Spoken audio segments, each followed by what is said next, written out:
Hello! Welcome to another episode of Ancient Office Hours by the Ozymandias Project. Trireme Transit is now boarding for all new and returning passengers. Now departing, present ponderings. Next stop is Ancient Office Hours at a library lost in the sands of time. Hey everyone, and welcome to episode 38 of Ancient Office Hours. I'm super excited about this week's episode because I got to chat with Nikolas Kolm, a lead world designer at Cloud Chamber Games. I want to give a quick shout out to Mel McCoubry, who suggested I speak with him. He's worked on a couple notable projects, including The Witcher 3 and Assassin's Creed Odyssey. One of the many reasons I was very excited to speak with him was because of his work developing the choice-consequence systems in both games.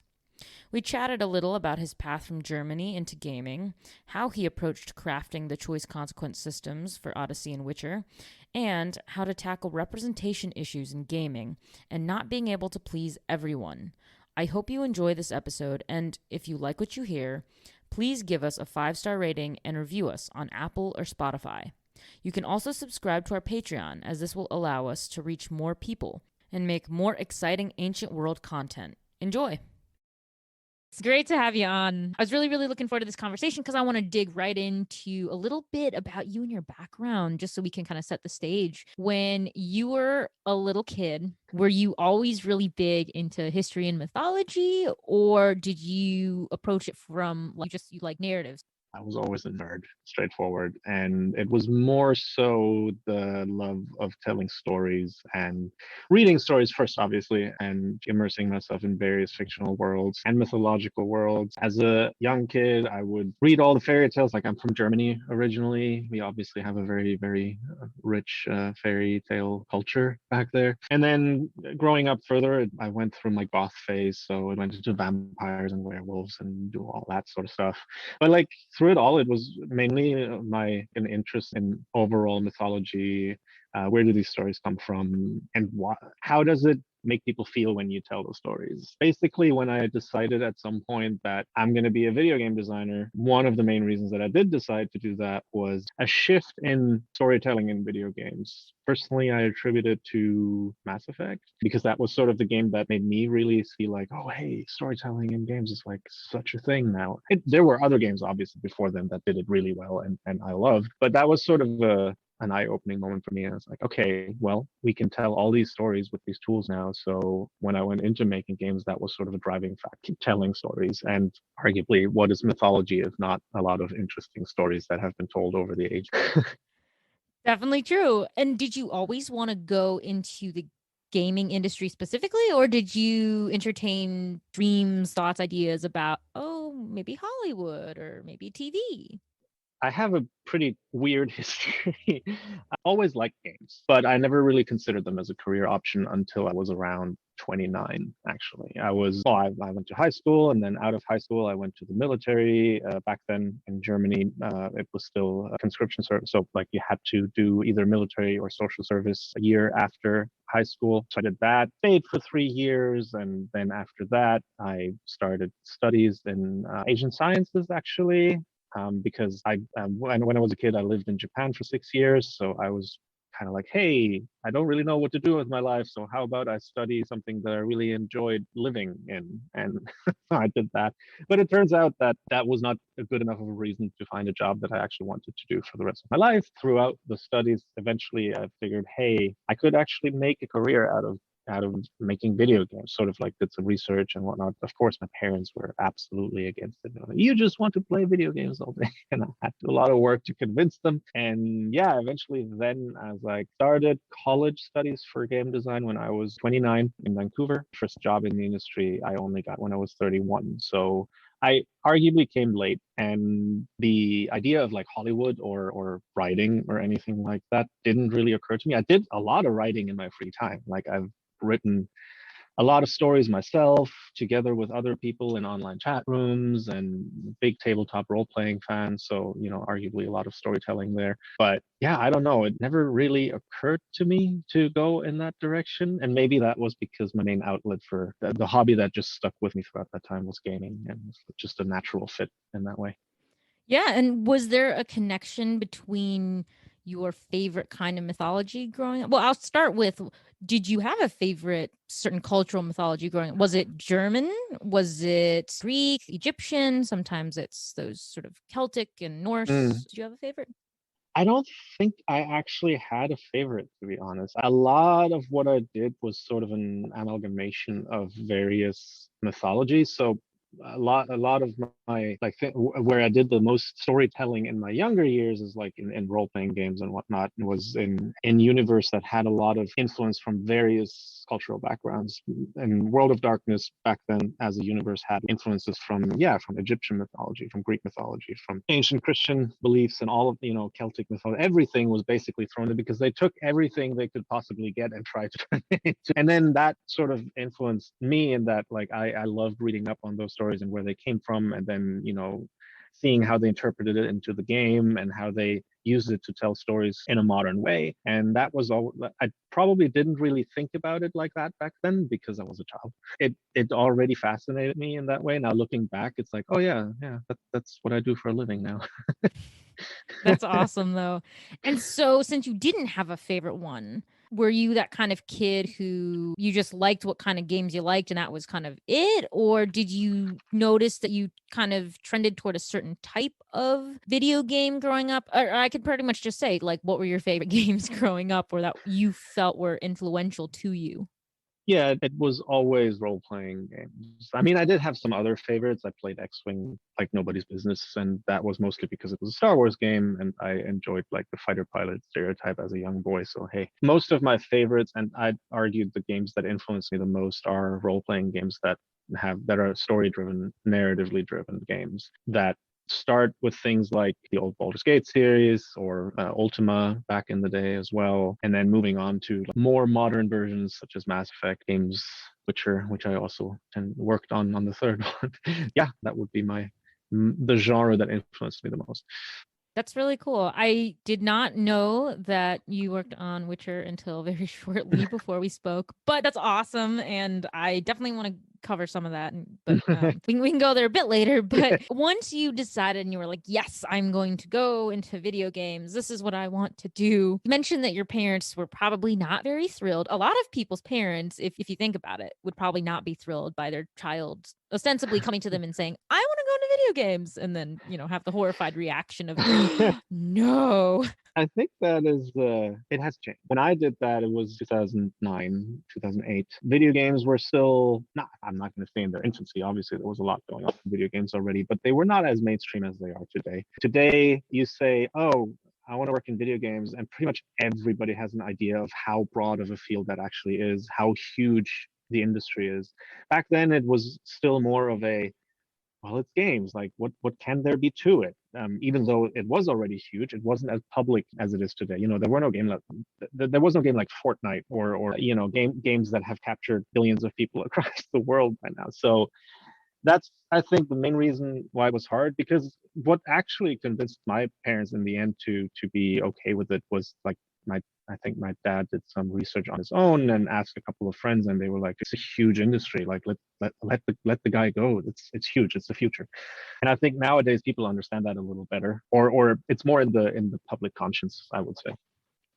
Yeah, no, for sure. And I think the common sort of idea of if you're going to go into the entertainment industry is that you're going to try to be an actor or do something in Hollywood, or just these roles that we think of when we think of entertainment are very much on the public facing side and not on the largely development side. And so I think people aren't as acutely aware of how easy or hard it is to get into where you are, I suppose. So Yeah. when you were trying to now knock on the door of all these different places that control the keys to the kingdom, really, how hard was that for you to sort of try to build up a portfolio of work and say, hey, please take a chance on me, I'm not just Joe Schmo who thinks I can write?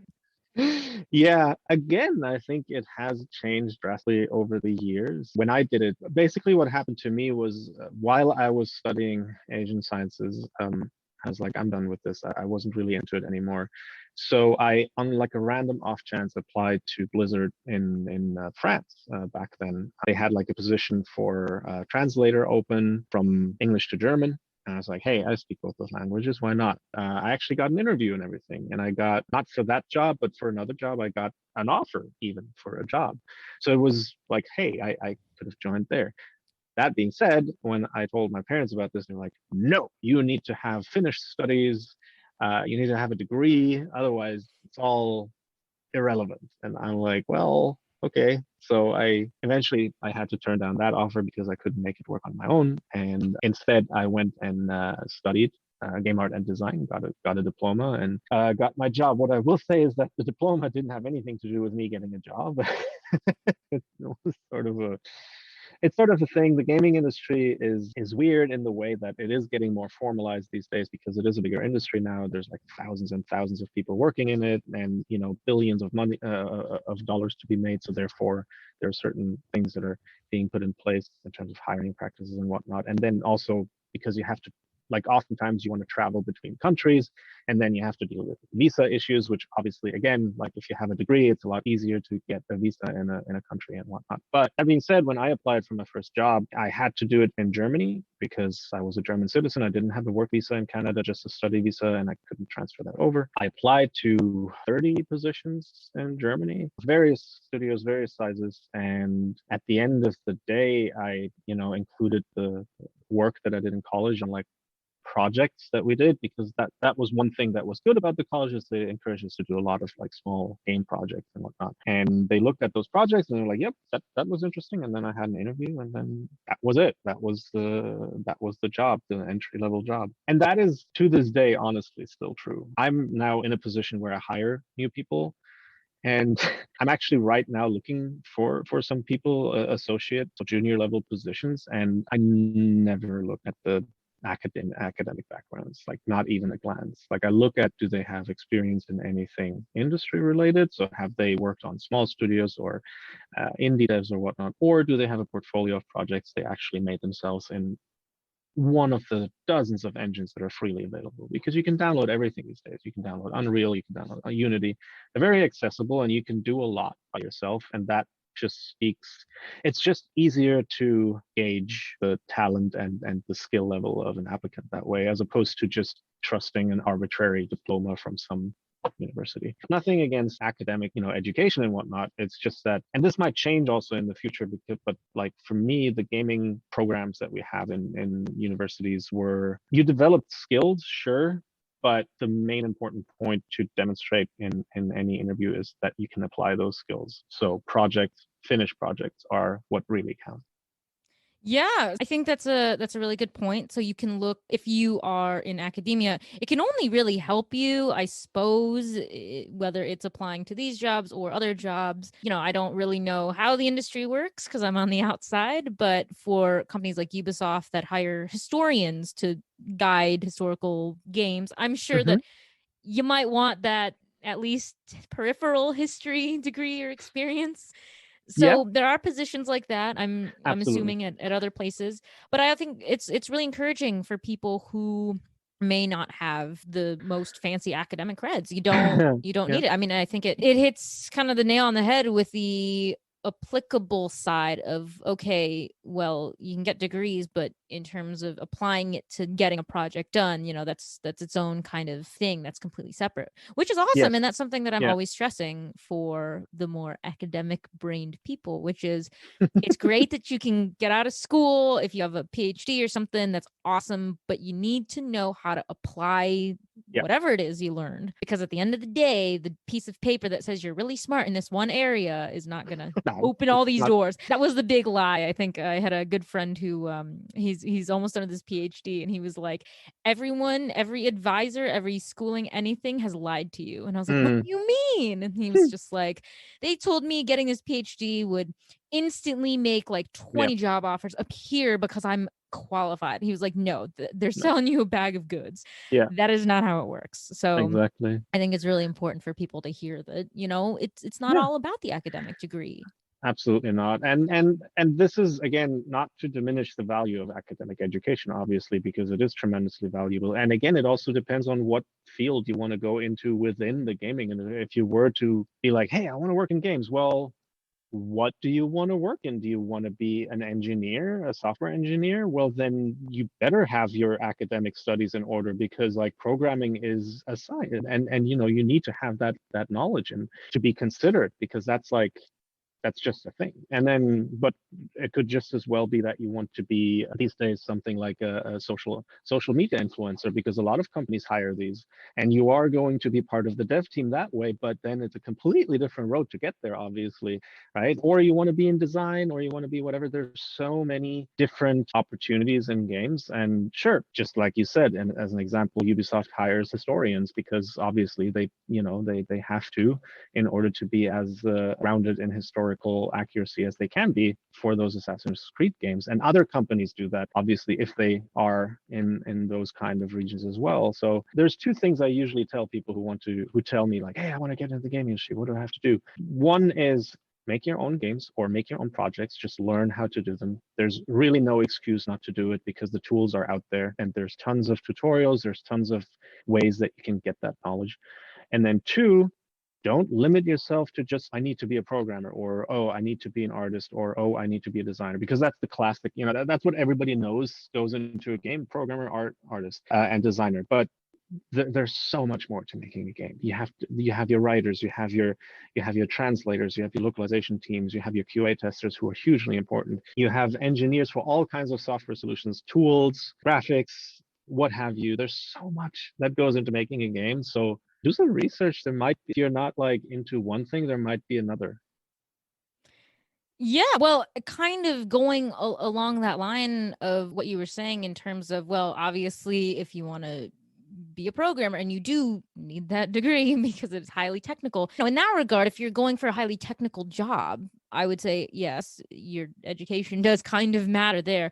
But since there are always going to be very technical positions that require people with these STEM technical backgrounds, for those other folks in humanities who maybe don't want to be writers but could contribute in some other way, when looking kind of at a resume and reading a cover letter, and if someone chooses to mention their level of education or institutions, unlike some things like law, where a lot of times I feel like the stereotype is you look at that resume, and as long as you see a very well-known, highly regarded institution, you're like, okay, you're in the club. And then if you see something that's not top of the top, they're like, maybe next time, which I have problems with selections in general.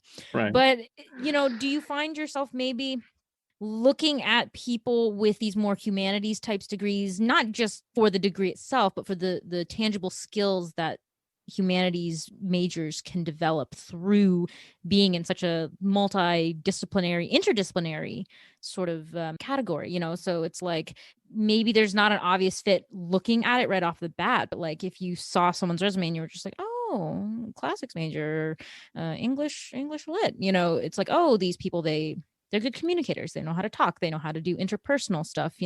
These often can be what I call glue guys to a project. So, does that weigh in at all in your thinking when you're looking at positions for non-technical spots? Sure, it does for actually pretty much every position. I said earlier, I completely ignore their academic background when I look at juniors and whatnot. But it's true in like, I don't look at it to make a decision.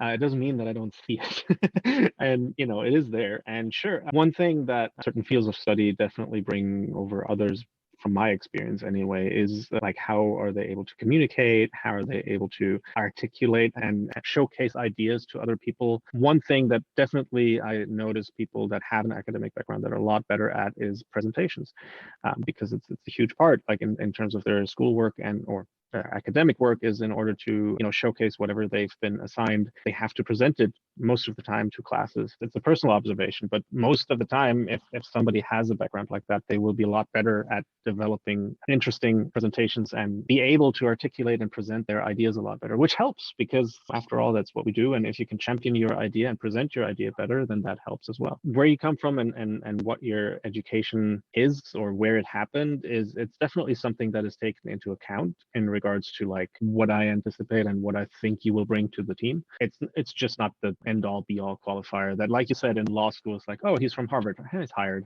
or whatever. Like this is me being silly about that sort of thing, but that's my imagination.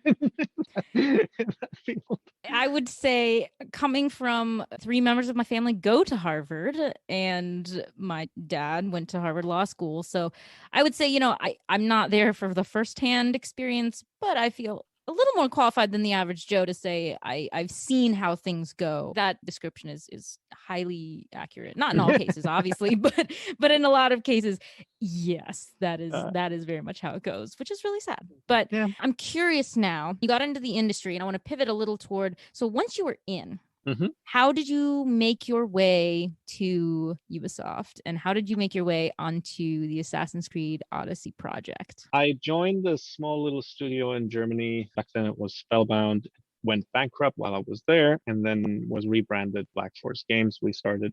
It was a very interesting first job, and I did like small little project there. It was nice. It was a good environment. It was unfortunate that it was in a bad position, but it worked out. And then while I was working there, I think like on the off chance, just because the situation was kind of dire for the studio, I was like, I'm going to apply to this franchise, Witcher franchise. The lead quest designer back then, Matty, gave me a shot. Like they responded and they were like, here's a test, do a test. So I had to make a quest in an engine of my choosing. I did that, and he liked it. And I was like, okay, I got that job. The thing about Witcher 3 was that it opened all the doors for me. That was more so than any education in the gaming industry. Titles under your belt and experience count the most.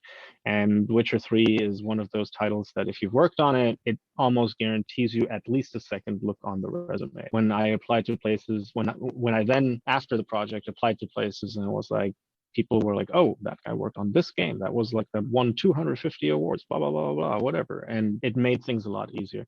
I worked on Witcher 3 until it was done and worked a little bit on the expansions. I did not want to stay in Poland, mostly because my wife could not really find a job there, and it was not really an environment where she could just be a housewife, and she doesn't want to be. In order to facilitate that a little bit, we talked and we agreed that we would go somewhere else. I went on for a short time to the United Kingdom. That was a bit of a mistake.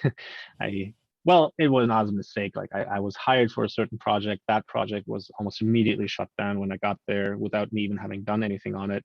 And something else was brought up instead. And I was like, well, that's not what I was hired for. So I want to go somewhere else. Then actually Ubisoft had tried to scout me before while I was still working on Witcher 3. So I had a contact of their HR, and I contacted them, was like, hey, I'm looking for a job. Do you have anything? And they had 2 positions open, one in Singapore and one in Quebec. And the Quebec one was on the Assassin's Creed franchise. Because my wife is Canadian, I was like, well, Quebec seems like a good idea. They put me through to the recruiters there, and the recruiters there were very excited because Odyssey arguably brought the Assassin's Creed franchise a little more in the open world RPG direction, and I have experience with that. Choices and consequences. Again, like, a lot of people have complained that Odyssey is a Witcher 3 clone. I disagree, but it has taken inspiration from Witcher 3 for sure, like so many games do take inspiration from other games. And so my experience there helped a lot, and that's how I got onto the team. And yeah, that was really it. It was just that experience that got me a leg up in the hiring process, and there I was on the Assassin's Creed franchise.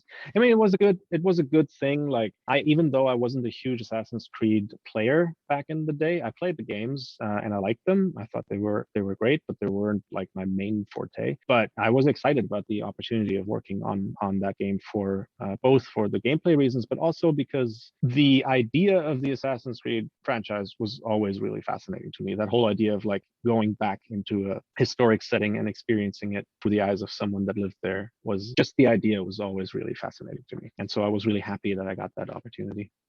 Yeah, well, it sounds like you've had a really interesting but super cool path. I mean, most people don't just happen to go, a couple of projects and then not got on something as big as The Witcher. In talking to gamers, most of them are like, yeah, I think it's one of the best, most revolutionary games of all time. And I'm like, yeah, I'm inclined to very much agree. I've played a little bit of the game. I admit that I have kind of skipped over being an avid player of it. I do need to get back to it because I've really enjoyed it. I think when the TV show came out, that encouraged me to go back to it because the TV show came out. I marathoned through that and I was like, this is so good. I should actually go back to the game. It's, it's Henry like, Cavill has convinced a lot of people to give the game. well, it I was helps gonna because say, he's and such a big fan of it. Yeah, he is. Did you see the interview he did at WitcherCon? Like they had this little online convention thing where he just nerded out on screens, like, yeah, I was playing the games. And I'm like, oh my god. And I was sitting there, I was like, Henry Cavill played my game. I'm excited. Well, isn't that a feather in your cap? Yeah. One day when people are like, what do you reflect on? What is your proudest achievement? I got Henry Cavill to play my game obsessively. Yeah. That's so cool, though. I have some friends that are big Witcher fans, and I mean, honestly, in this day and age, try finding someone who hasn't heard of or tried or whatever The Witcher. So it was quite revolutionary in the choices and consequences, which we see in Odyssey. For Odyssey players listening, you know what the deal is. I know what the deal is. It's awesome. But for the kind of game that really started it all, when you are approaching something this revolutionary that hasn't really been done to that scale before, when you were like trying to write this and do this and developing quest lines and all this dialogue, when you were going about that process, do you think about which options all the different options the players might want to choose, whether to be, kind of the asshole or the good guy, or do you kind of approach it with one assumption that like, okay, well, I'm going to write this like I'm a player who wants to be the good guy the whole way through, and then, whatever choices we give, it's just another option. I would say that it depends a little bit on what type of story you want to tell. And this, I'm going to bring this back to, you have different type of RPGs. You have the RPG where you have a self-insert character. For example, your Dragon Age, other games like it, where, you have a blank slate character that you project your personality onto. In those games, you write in a way that you can encompass as many options as possible so that you can give the player the option to be whoever they want to be. When you develop a game like Witcher or Odyssey in that regard, you have at least a baseline character. Witcher 3 arguably even more so than Odyssey, because Witcher 3 Geralt obviously is a character that is well established. He has like a multitude of books written about him. People know what Geralt is like. So within that character, you try to give people a chance to sort of be their own version of the character. It's a little, I would argue, for the writing team, which I am not part of. I just, I collaborate with them in order to make the quests. But for the writing team, that is arguably one of the toughest challenges, because you have to stick to an established character archetype. You have to make sure that anything the player can do fits within the realm of the character. But you still have to make the choices meaningful and different enough to make it feel like it's actually a different path that you take. That is arguably one of the reasons that Witcher 3 was so successful and beloved, is because the choices that you make, they give drastically different outcomes occasionally, but they all feel like, yes, Geralt could have made that choice. My Geralt made that choice, but it's still a Geralt choice. It still makes sense for the character. And in the same manner, we wanted to approach that a little bit for Odyssey. It's a little different because, again, Cassandra is a little bit more of a malleable character, I'm going to say. She's a little more flexible because she doesn't have 10 books written about her, even though she deserves it. But she's not blank slate, obviously, because we have a story for her in mind and we have a character, like a character concept in mind. But it's a little more flexible in that way. And when you develop a character like that, yeah, you should go about every potential storyline that you want to tell with a multitude of choices in mind. And the way that you go about those choices is which are the choices that will have the most impact on the player once they play out. So to me, and this might be a little mean-spirited, but I look for places where I can make the player cry and or laugh. I want there to be situations where they're like surprised, but also happy. But I also want there to be situations where if they make the wrong choice or a different choice, not even the wrong, don't think about it in the wrong, because that's a whole different thing. But if they make a different choice, it leads to a situation that has them in emotional anguish. Because again, like, we are making experiences, and hopefully you should be able to make people experience emotions as they go through that story that you make for them. Yeah, well, and a small follow-up to that then, when you're playing or when you see people play, is there like a particular direction that you kind of hope that people will go? Or are you like, nah, whatever's good, just do your own thing, man? I usually don't have a preference. I like when people experience moments that I set up or that other people on my team set up and have a genuine reaction to it, regardless of which of the choices they picked. So Odyssey has a nice example for me. And this is ironically very kind of poignant right now, is I did a quest at the very beginning of the game, which is the plague quest on Catalonia. I created that quest and I thought about to myself, well, what kind of choice are we going to present here? Like it was not one of the earliest ones, so we wanted to make sure that we show choices and consequences in action. Together with the writers, we came up with this idea that there was a plague and we would like have Cassandra be the person that comes in and has to make a decision as to how to deal with those infected people. And I'm saying it's particularly poignant now because look at that pandemic out there, and it was actually like when it started, I was like, oh my god, the blood fever is real. Yeah, so we made that, and I love genuinely watching people play through that, see how their choices play out, and then skip ahead to whenever they come back to Catalonia to see what the outcome is, because a lot of the people obviously don't know that there is a follow-up to it when they come back. And then when they come back and they're like, what the hell happened here? The island is like suddenly like corpses everywhere. It's like, yeah, well, we had a plague because you saved those people. Like, oh no. So those moments are really fun for me to watch. I just love seeing reactions to it, and it doesn't matter which way they go. Yeah, I mean, I think it'd be really fun just to see the variability of how people choose to craft their own stories, which I love.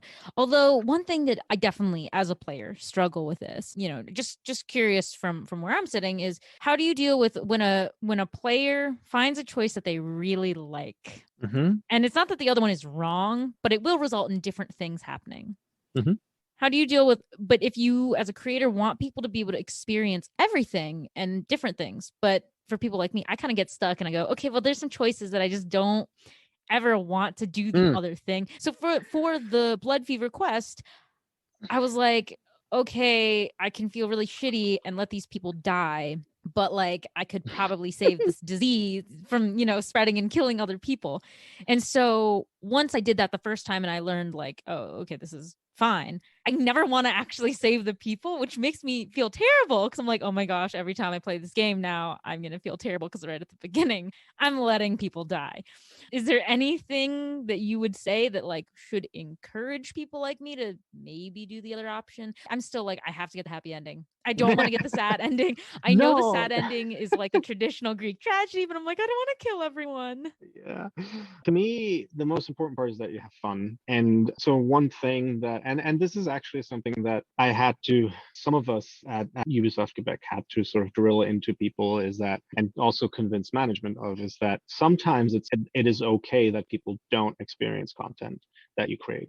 And it's always a little bit of a thing, especially when you talk to upper management, where it's like, well, but this costs us money to make and nobody's seeing it. I'm like, well, but maybe 2 people are seeing it and they will be very excited. And to me, that's worth it, especially because then word of mouth spreads and people are like, oh my god, did you know there's another option? And that's how people talk about these games, and that's what's kind of really super important. But that doesn't mean that people have to experience all of it, and you have to let go of that idea that everything you make in a game like this is going to be consumed by everyone. And that's okay. That's perfectly fine, because these games are about having, I think we sold the game with the slogan, like, live your own Odyssey, right? And that's the idea. That was the idea behind Witcher 3. That's the idea behind Assassin's Creed Odyssey as well. And I think that's really the important thing to remember when you make a game like that, and also when you play a game like that. There's no wrong in the choices you make. You can argue all day long. You can like pontificate and have Socrates tell you like, is this really the right choice to make?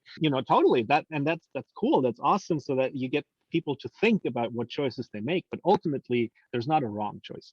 And that's kind of what I meant earlier when I said like there are no wrong choices. When you design quests and encounters and storylines like this, you got to remember like there should never be a choice that is considered wrong that leads to a fail state. Like other games do that. When you play your Red Deads or Walking Deads or some stuff like that, there are sometimes choices that or things there when you fail or when you go a wrong way or when you do some or say something wrong, it will lead to a fail state, and that's perfectly fine for those games. Great, and it's a different type of storytelling. For a choice-driven narrative game like Odyssey, that is a no-no. Like every choice lets you continue on. It has different consequences, and maybe you don't like those consequences, but it lets you continue. Yeah, I do love the emphasis on player agency, but I was noticing, and I was discussing this with a friend the other day, another aspect of giving a player freedom to kind of pick how they want things to go is in the balance between the text choice that's presented when playing the game versus the actual audio response, right? So on my screen, it could say something really simple like, yes, I will help you, or no, I don't want to do that.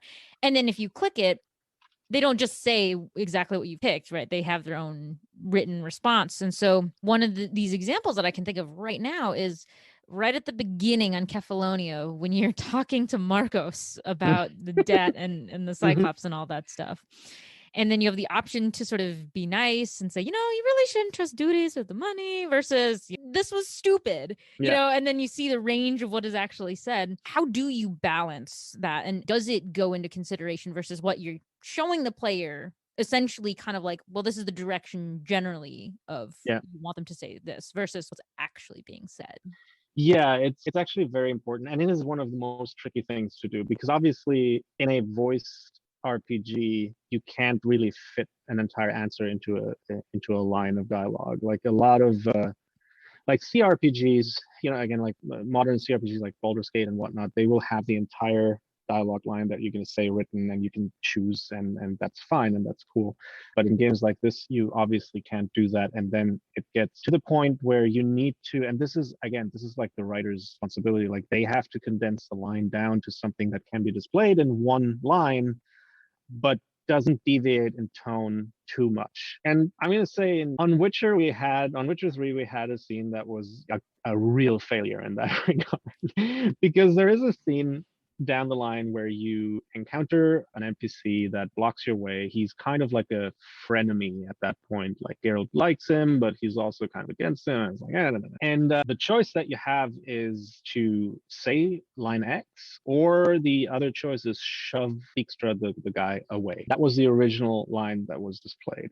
What happened in the cinematic after, in the dialogue after, is Geralt shoves him to the ground and breaks his leg. And a lot of people were like, hey, what? Wait a second. I just wanted to shove him out of the way, especially because the guy already had a bad leg and Geralt broke his other leg. So it was like, oh my God, no. So this is the thing, because you don't want to spoil the line in the preview, obviously, especially when it comes to like choices that have meaningful consequences. You don't want to spoil everything, but you want to give the player enough information that they can make an informed decision. So that's the tricky part, is to condense the line, the whole dialogue that follows up, into a line that the player can make a good decision based on. Okay, it sounds like a very tricky line. And so you've worked on two series that sort of historical, well, one is more historically based, the other is more fantasy based. What is the experience like as a creator, working between these two? Do you have, I don't want to say a favorite because that's a really tough thing. It's hard to pick favorites, but, is there like a preferred option that you would pick, whether you got the chance to work on something a little more historically focused versus something completely in fantasy? I know the processes must be completely different, but they're very different areas, I would say. Yeah, they are. I don't think I can pick a favorite. They both have pros and cons. Working in a completely fictional setting like Witcher 3, you have a lot more freedom in regards to interiors of buildings. Like, oh, we want a pretty looking bathhouse. Okay, we're gonna go crazy. This is gonna be amazing. You have magic. You can explain things away with magic. That's cool. But you can't really do that. And even though we went a little mythical in Odyssey, still, like, we still had at least a bit of grounding in reality and didn't have Cassandra just levitate through the world. On the flip side, it's tied to a specific, it has to be internally consistent. So Witcher 3, needed to be internally consistent to the Witcher 3 world. So you have to abide by rules of that world. And in Witcher 3, those were rules that weren't necessarily made by us because they were based on the books again. And sometimes that was frustrating because it led to situations that could have been resolved better. And then historical fiction, such as Assassin's Creed, to me, it was really fascinating because it got you to, first of all, I learned a lot myself in researching and, like trying to find like stories that we could use to sort of facilitate the stories we wanted to tell and all of that stuff. And second of all, it gives you a baseline that is established. Like you can, for example, just like the areas, you can, our team went to Greece and like mapped out the areas, and we used actual maps to create all the space in Assassin's Creed. So that was cool because it gave us an already very real feeling environment to begin with. Whereas in a completely fictional world, it gets a lot harder to make the player believe that they are in a space that feels like it could be a thing. Again, like in terms of historical fiction, you have a lot of inspiration to draw from. A lot of stories that come from that world can be either reused, or you can sort of like shape them into your own stories. You can think about what kind of thematic do I want to pack in here? Oh, there's something Herodotus said about that, so we can use it for that. And that's really cool. That's because it got me thinking and it got me learning, and that's amazing. And I would say if I were to pick a favorite, or if I were to say like what I want to work on again, I would say I want to go science fiction. So completely different. So neither of the above, which Yeah, is just, oh yeah. Oh yeah, I would say, hey, if you have the chance, go for it. I think that would be a really fun experience. Complete kind of the trifecta of different weird, sort of completely just sci-fi, fantasy, mystical, maybe a little historical. Mash them all together. Okay, since you had to do some research, obviously for Odyssey and something a little more historically based, is there particular quest or choice in the game that pretty much was a result of the research that you did, that you were just so inspired by from real life that you were like, I have to find a way to put something in reference to this in the game? Yeah, a couple of things actually. The one that stands out to me is Phoebe. Phoebe is based on a girl that was found excavated in a grave in Greece. They were very like we don't know what happened exactly to her, but it was a bit of a mystery why she ended up where she was. And so I think it was actually around that time that I think Mel, our narrative director at the time, she told me about this, and that they wanted to make that a character. And I did some research into it. I was like, oh, what is this? Where did it come from? And I thought, this is amazing. Like, let's do something with this. And so the character of Phoebe came to life, and she at first was just a very small presence.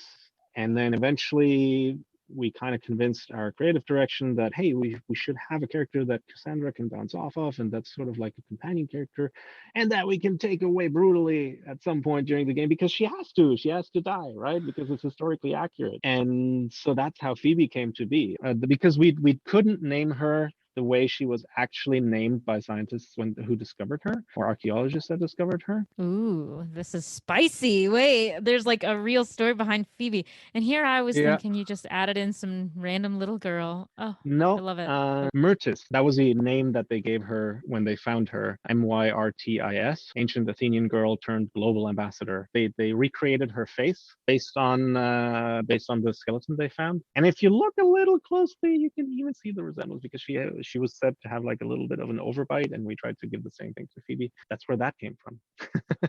Oh my gosh.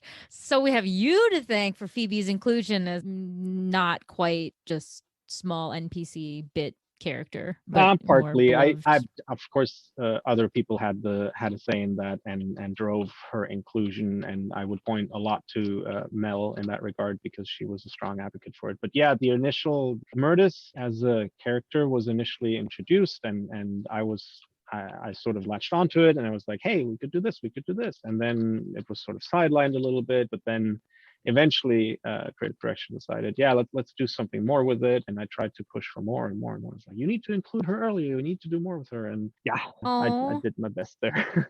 Well, bravo, because it's heartbreaking, but what happens to her? But I was really appreciative that she was brought back in some capacity in the DLC, Mm-hmm. Yes. so I we could had see her nothing to do again. with that, but I'm very happy that it happened. So your creation lived on. Someone took it Yeah, and said, "Let's bring her back." yeah, exactly. Oh, how wonderful. Yeah, any other like fun historical Easter egg that you slipped in there, or is Phoebe like the major one?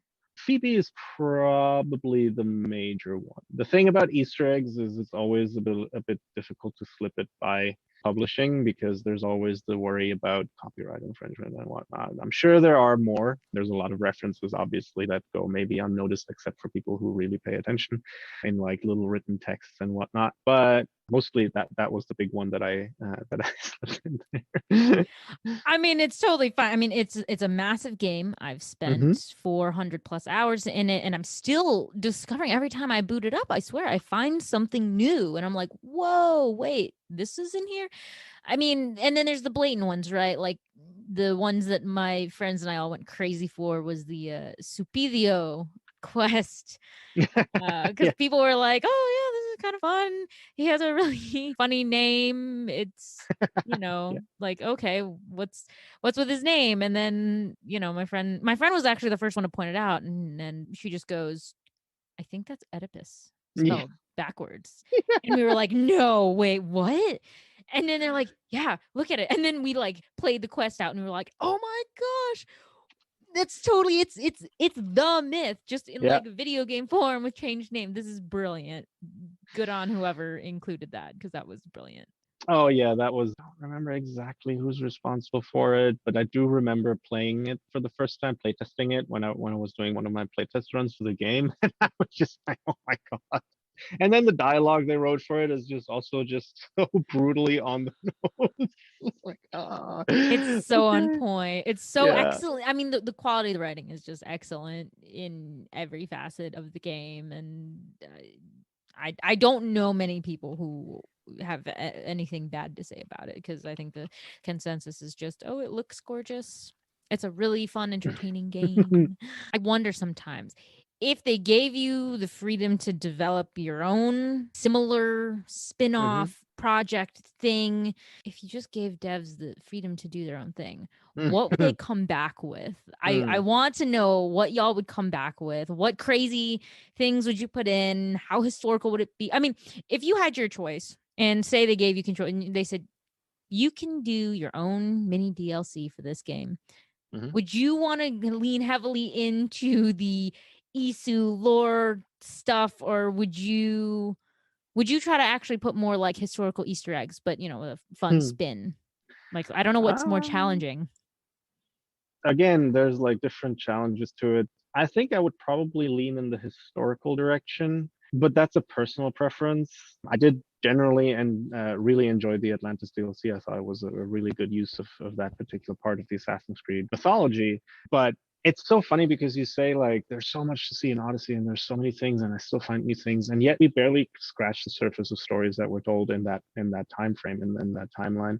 There's so many other myths and legends and stories that have been told about it. Like I would have loved, for example, to maybe do a little DLC about my favorite bad boy, the wine drinking playboy of Greece. We all know who we're talking about, who I thought was brilliantly like played. I don't remember the voice actor. I'd have to check. But Alcibiades was it was just a pleasure, and he was just always fun. And I know because we researched obviously again about the character and about his life and what he did, and there's so much more to what he did. Like being much more than just a playboy.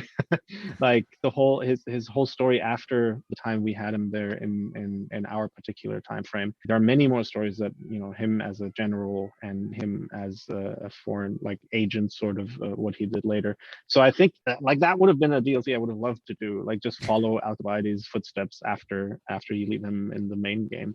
Would have been amazing. Yeah, and then other areas too. Aspasia is another character I would have. So I think maybe character-based DLC, but on historical figures actually, because there's so many more interesting stories to tell. I don't know a single person who was not just in love with Alcibiades. I mean, they were just like, he was brilliantly voiced, brilliantly written, everyone's favorite. I'm asking this question because it's for me, and I'm desperate to know, did you have a favorite romantic storyline or person? Or were you just pro Cassandra, like going around just being like, free agent, I can do whatever I want? I have a favorite, but I also think I'm pro Cassandra free agent. But I do have a favorite mostly because I spent a good chunk of time developing that particular storyline, which was the Kira storyline on the Delos Islands. I mean, it's a little unfair because Kira and arguably the Delos storyline as a whole got a lot of attention because we use it as the E3 demo. And while it was also always intended to be part of the main game, obviously, you pour a lot more resources into that. So she had a bit of an advantage, but I love the story. I thought it was a great story. It had a lot of interesting twists and turns. It had like nice different outcomes depending on what you did. And yeah, that was my overall favorite romance option. And then other than that, I am very much pro Cassandra just rowing on her boat along with all her girlfriends on the seas of Greece.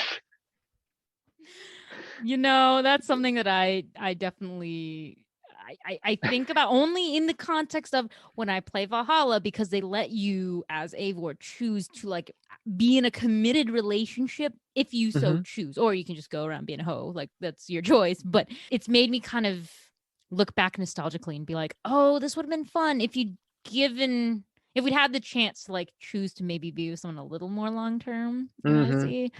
I wonder, because I love the Kira Cassandra storyline as well. It is my favorite of the game, I will admit. So yeah, that would have been nice to see. But yes, pro being a Greek hoe going around.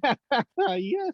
No, I think overall that was kind of the intention because we knew that we couldn't really make a full-on romance, not in the way that we structured the game, not in the way that we made Cassandra and her storyline that she eventually is immortal basically and lives until our present day and all of that stuff. So there was not really and we didn't want to dictate a choice in romance either. So all the romances in the game, the majority of the romances in the game were made with that in mind, just sort of like they're playful, they're fun. Cassandra's having fun, and yes, she cares for these people obviously, and she's not a mean person that just goes in and beds them and then runs away. But she's also a free spirit, and she moves on. There's never a doubt about that. And there was a bit of a hiccup there when the DLC was made. That I can't really speak too much about it, but most of the original dev team was not too happy when that happened. But overall, the character of Cassandra was always conceived in that way, that she's a free spirit and she moves on.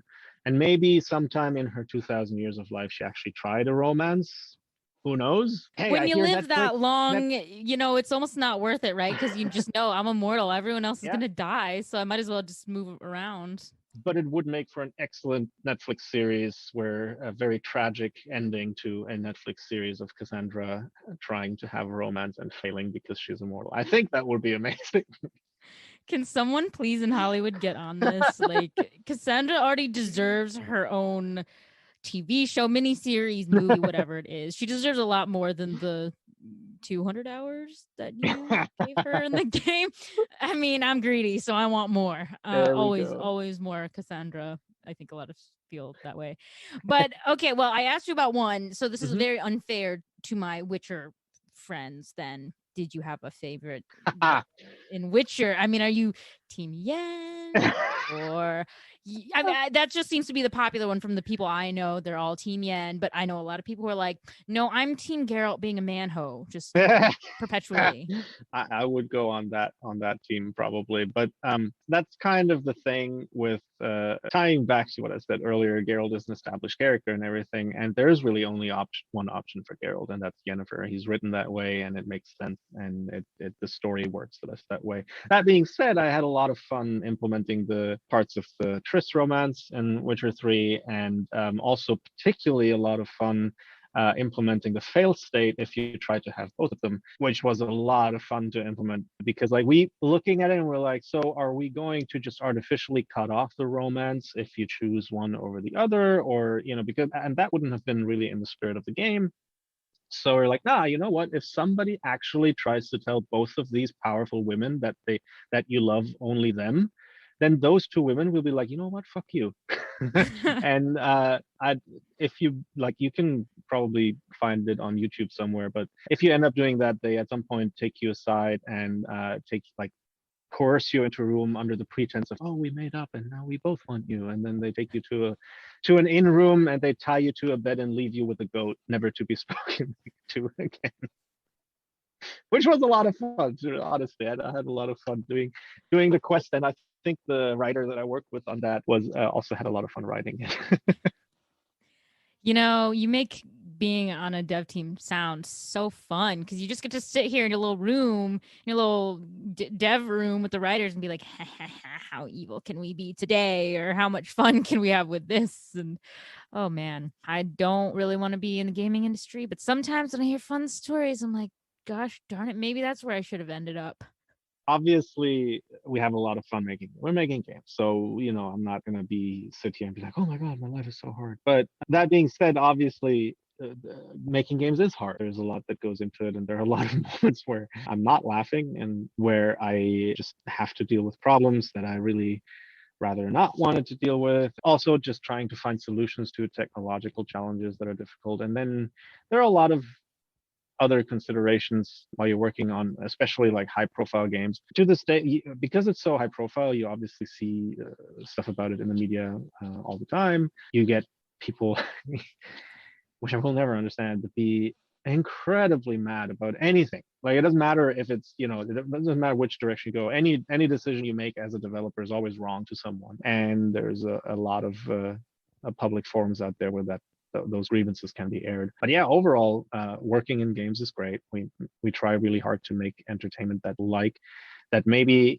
makes people think about things a little different sometimes, that tells stories that are fun, entertaining, tragic, what have you, or sometimes just are fun to play and throw the controller at. I mean, I haven't made a game like that, but some people do. Yeah, well, to touch just sort of at the end here a little bit to cap off this wonderful gaming discussion that we're having, is just as you kind of alluded to some of the not so fun stuff where people are going to get mad. I mean, I know that while representation is a really big topic right now, especially since gaming has historically been very male, overwhelmingly male. I have friends who love Witcher. I have really enjoyed it, but at the same time, it comes with the idea that I'm not playing the main character is not someone who looks like me, and I can't really relate on that sort of level.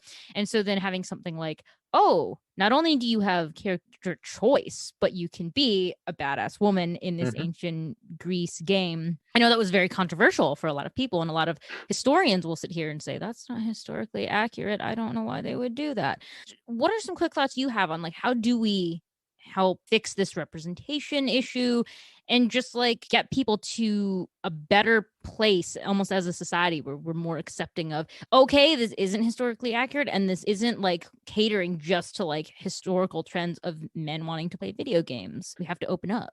Yeah, you know what? If you have a conclusive answer to that, let me know and I'll tell everybody in the industry. No, it is obviously, as you mentioned, it's a very hot topic right now. We have the lawsuits going around about Activision Blizzard. We have and Ubisoft themselves, have just last year been under fire for that sort of thing. And I have a lot to say about that. I was very disappointed in how Cassandra, for example, was treated. I was very disappointed to see the same thing happen again with Femme Ivor, who, when you look at it, and devs are trying their best sometimes to bring representation, but then it still gets sabotaged by other parts of the industry where yeah, this game was made with Cassandra as the main character, but marketing is going to ignore that completely. And we're just going to, even a year, not 1 year, 3 years after release, we're going to bring out a figurine of the male character because why not? And it's just very frustrating.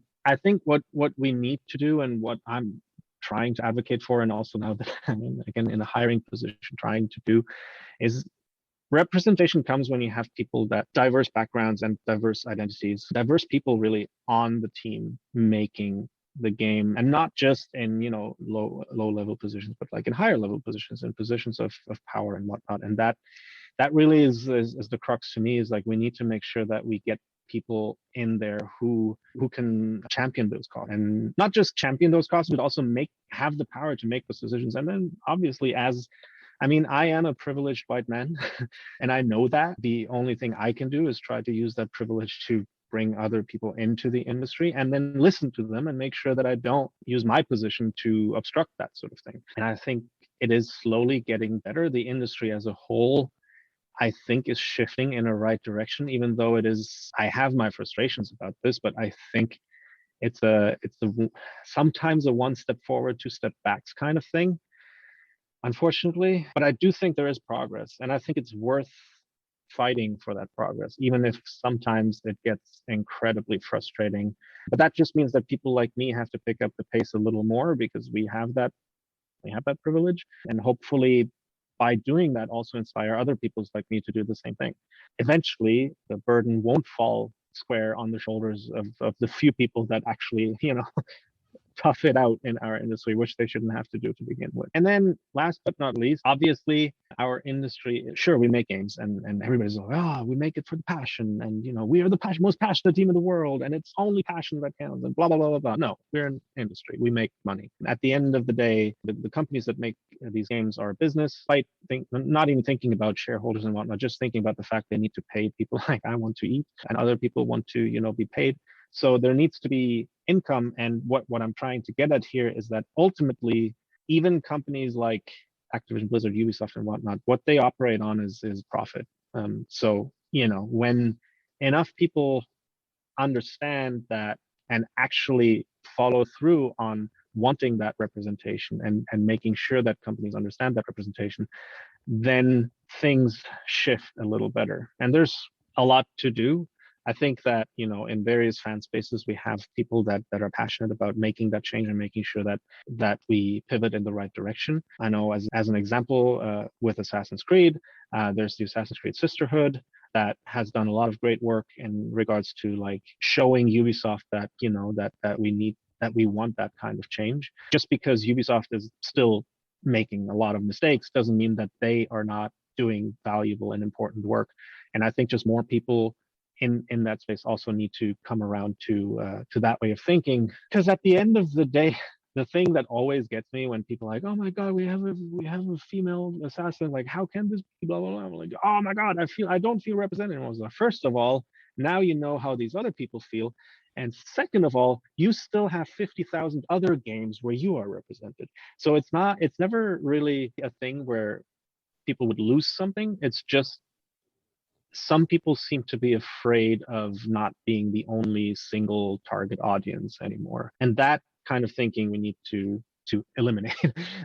We need to make sure that people understand that just because, we now make Assassin's Creed with Cassandra as the only protagonist, for example, how amazing would that be?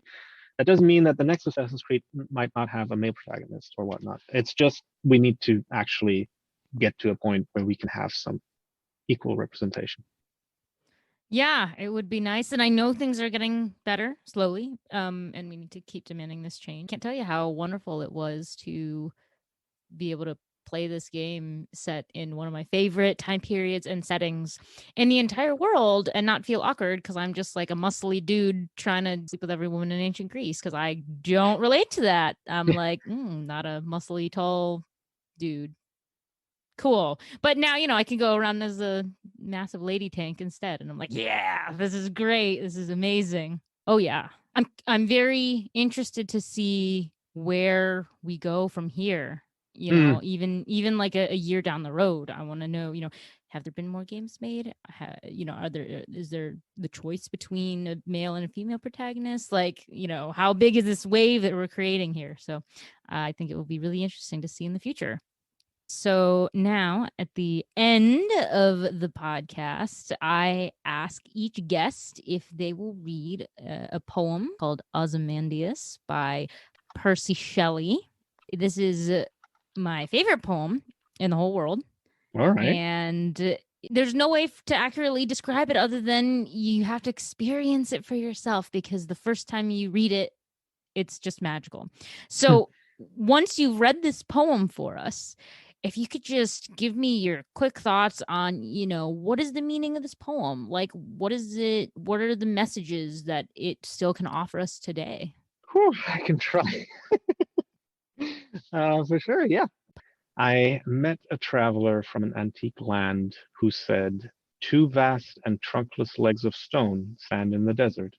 Near them, on the sand, half sunk a shattered visage lies, whose frown and wrinkled lip and sneer of old command tell that its sculptor well those passions read, which yet survive, stamped on these lifeless things.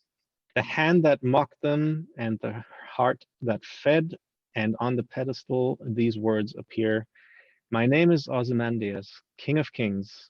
Look on my works, ye mighty, and despair. Nothing beside remains round the decay of that colossal wreck, boundless and bare. The lone and level sands stretch far away." That is beautiful. It's a very nice poem. I probably butchered it reading it, but it was No, it very was nice. great. It sounds great. Well, I feel like there's something to be said about learning from the old, even though it is in the past. But like, look on my works, ye mighty, and despair. But like, the past is the past. We have to move on, but you can learn from the past in order to move on, is what I think I would take away from this, without taking a lot of time to delve deeper into the poem.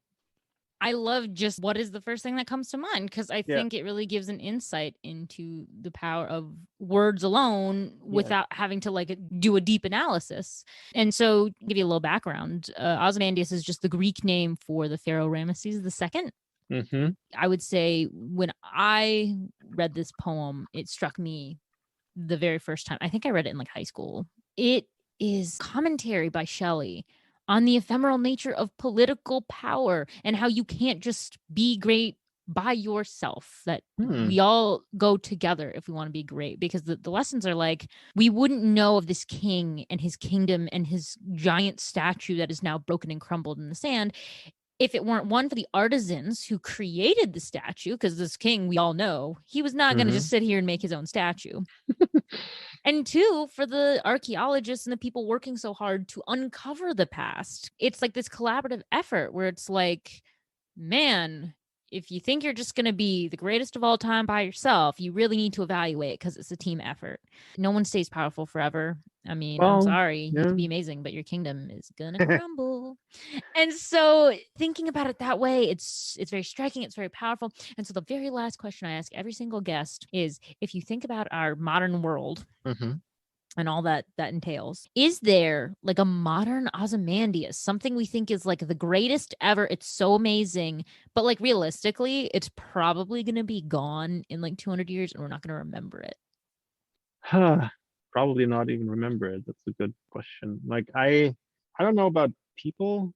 I think that overall, as an entity, I would maybe argue for capitalism being that, because it is sort of like the thing that drives everything, the king of everything right now, and has been for a while. It's like it's hailed as the system of like, it's the best system conceived and strives for and drives humanity forward and whatnot. But at its core, it is just as prone to failure and abuse as any other system, and arguably even more so because it is being propped up as the system of systems right now.